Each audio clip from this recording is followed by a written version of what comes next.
I'm trying to figure out which is worse. When Christianity is blended with the government to create Christian nationalism, or when Christianity is mixed with business and you have pastors who are also business coaches and obsessed with businesses and money, and then getting you to take their courses to learn all the secrets and the steps to become millionaires because God wants you to be a millionaire so you can use the money for good, or potentially spiral out of control and use it to purchase sex goods and drugs. I don't know. What's worse. I think that obviously, on a larger scale, like the government mixing with Christianity to eradicate those who do not follow suit. I guess it could turn into Hitler, I guess what I'm saying. I don't know. I'm not sure, so on a larger scale, far worse things could happen, but on an individual scale, maybe the business mixed with Christianity. They are not. I think that verse applies, that you can't worship two masters, God and money, and there's nothing more disturbing, or I would even say disgusting, than a Christian pastor who is also got a, biblical business coaching side hustle thing. And then they blend the two together and then pull tons of Bible verses out of context in order to support their doctrine that God wants you to be a millionaire, when none of that is in the Bible. And then you take a bunch of verses that are meant to be applied to the context in which they are in whatever particular chapter, and it all has to do with Jesus and faith and his story, not about making us wealthy. But anyways, that's what I'm working on right now. I'm trying to figure it out. Will I try to figure it out later? I don't know. At this current point is when I'm trying to solve the problem. Solve all the world's problems, and then I'll probably go, I have no idea, and then I will quit, and then the world will fail. Dude, watching people like crash out and implode and go insane on social media is one hell of a thing to behold. I mean, someone really just went, literally went so crazy on social media that I've never seen anything like it. It was so public and so intense. I mean, it literally was ending with the guy saying that he was going to first shoot himself and then jump off a bridge at a certain time until he was talked down, and then communicated that he had been talked off the bridge and he wasn't going to kill himself. It was a wild ride. And I guess I don't really, it's crazy to me the amount that people overshare on social media. I mean, is it a wild thing? Like, people making very personal, family and relationship information, very public, attacking one another. I mean, it's 2025, baby. It's 2025. And pretty soon, there will be no musicians. They'll all be AI. Like, I saw this video of that someone made, one of these YouTube channels that cover comedian drama, I suppose, comedian news. Very fascinating. I just kind of like, as being someone pretty much on the inside that knows how things work and people's certain relationships to one another, it's fascinating to watch and see what someone from the outside views and to see if they are correct in their assumptions. Maybe that's one of the reasons for my fascination. But this one was about how Joe Rogan is obsessed with AI music slop. I guess that's the one that's one of the words of 2025 that it's trending right now. Trending in people's mouths is AI slop. AI slop. So yeah, it talked about that, and that he's obsessed with 50 Cent's Many Men and What a Gangster, maybe is the name of the song. And it's redone as like 1950s soul music. So I listened to it and I'm like, dude, this is actually really good and very cool. And it's very haunting. It's haunting because you're listening to it and it sounds like a real human being, like a real man with chest hair and other, eyes and stuff and a soul. But it's not. It is a computer. I don't even know where they got the voice. Where is the voice from? When people, because I've messed around with music, Chat GPT a little bit, and it is. I've made some cool stuff. If you listen to my Halloween show, at the end of it, I put together some lyrics and told it, how to do it, and it made this song, and it was haunting, and it sounds like real humans, and it's not. Where are they getting the voices from? How are they creating the voices? No one knows. Well, I bet you if I ask it, it will know. Maybe that's what I need to do. Is find out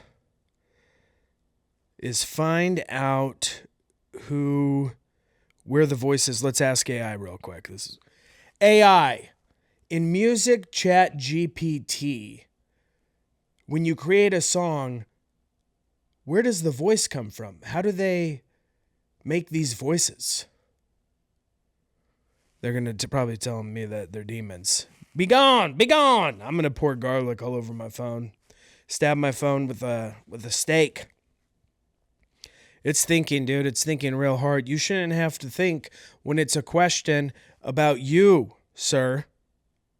When it's a question about your own capabilities. Okay, so while it's thinking, but the 50 Cent, dude, AI songs were incredible. And now it's like, I could basically, this is what I thought of when I was listening to the AI music slop.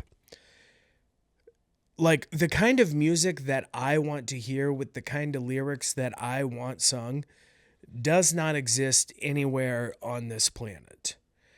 And now I just realized that I can actually make the music that I want to listen to with the musical Chat GPTs and stuff, which I think I'm going to do. I'm going to start putting that together. I'm going to create my own music. A lot of positive music. It's like this song that came on when I was working on the farm over the weekend.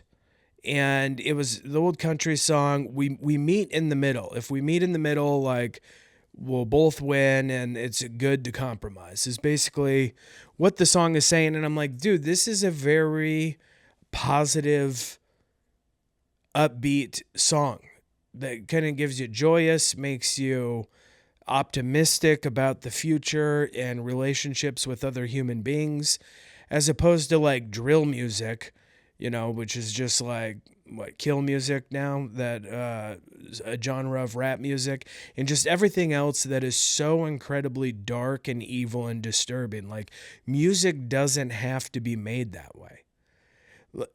If music was made to 100% just inspire based on good principles,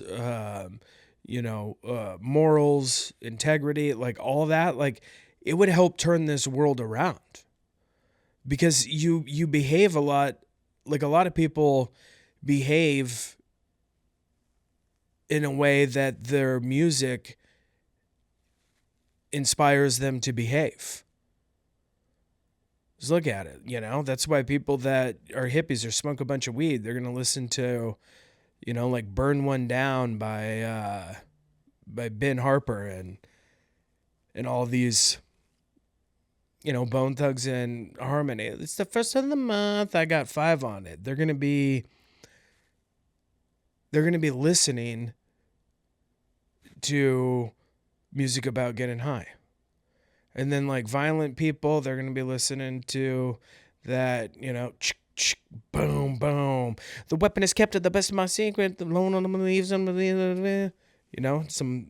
Tupac and Bone Thugs. Where they just cock the gun and fire it in the song. I don't know. That's my Bone Thugs impersonation. All right, dude. So you want to know where, when you hear AI sing or rap, that voice isn't magically made up out of thin air. It's built using a trained voice model, basically a digital clone that's been fed hours of human vocal recordings. Here's how it works under the hood. A real human voice is recorded in the studio. Thousands of samples of words, syllables, hums, sustained vowels at different pitches, tones, and volumes. Okay. All these recordings are fed deep into a learning model, usually a neural network specialized for audio, like a diffusion model or something. And when you make this song sound like Drake, the AI doesn't pull old Drake tracks. It uses the trained model to synthesize new sounds that mimic his vocal fingerprints. It wraps around new lyrics and melodies. Okay, well, there you go. So maybe it is based on a real person. I still don't know what all that slop means. I don't know what it all means, but I will tell you this, that there is one dude that this is like the craziest side hustle I've ever heard in my entire life. Like, just prepare yourself. Prepare yourself to hear absolutely insane this is. So, this is in Bangkok, Thailand. This guy's name is Pitya Mulin, 51 years old. That was so intense. All right, so he was arrested as he was conducting a delicate procedure in the back seat of his vintage Toyota Corolla. That's funny that they say vintage Toyota Corolla, man. It's probably just from like the 90s.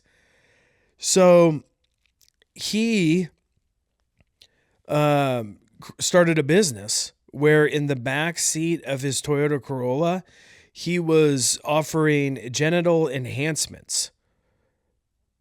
So treatments for men for penis enlargement, basically. And he would also do circumcision and pearl implantations. Not sure what that is. Don't want to know. We'll never Google it. So he's saying he learned how to do the surgeries by watching social media videos. This guy decided that this was going to print money. Like, this is the money maker. He doesn't care that it is so illegal to just open up a doctor's surgery office in the backseat of your vintage Toyota Corolla. But he didn't care. He watched videos and he was very interested in this kind of work. So he studied, and and developed it as a side hustle to supplement his income. So he was busted, and they arrested him for sure. Pulled him out of his little makeshift operating theater that he had there. And they found local anesthetics, surgical blades, needles, other equipment. And he was charged with practicing medicine without, registering, being authorized, any of that. So, what a maniac, dude. I can't believe that, he was, people came to him. They paid him.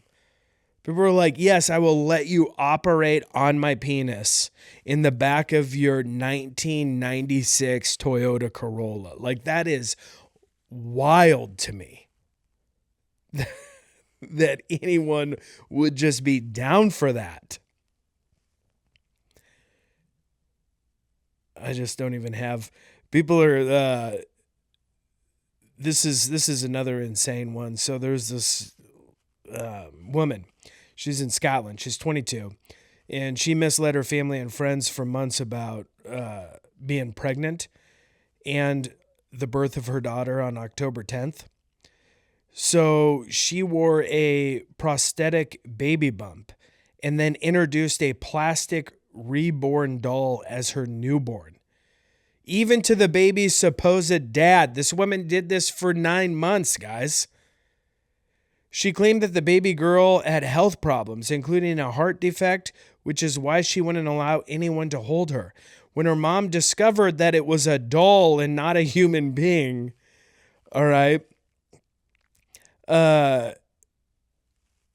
she messaged the would-be dad. Okay, so then the woman then messaged the dad that his kid and their daughter had died, passed away. But the deception was soon revealed. But one of her friends said that everyone believed her. We were all happy for her, and now they feel totally used and drained.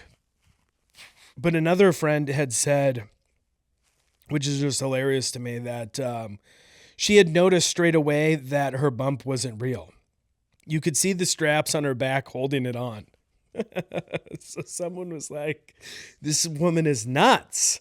She's walking around with a fake baby bump. So at least one person can tell. Everyone else are like, this is so real. Just holding a doll and just being like, no, she's got some health problems. You can't hold her. It's just crazy, man. Why would you do that? It doesn't even say the motive. I need to know the motive. That is a thing. And then tell everyone, your family, your mom, the dad, everyone that it died, the baby died. You gotta go. You gotta go to a mental institution. Take a little nap.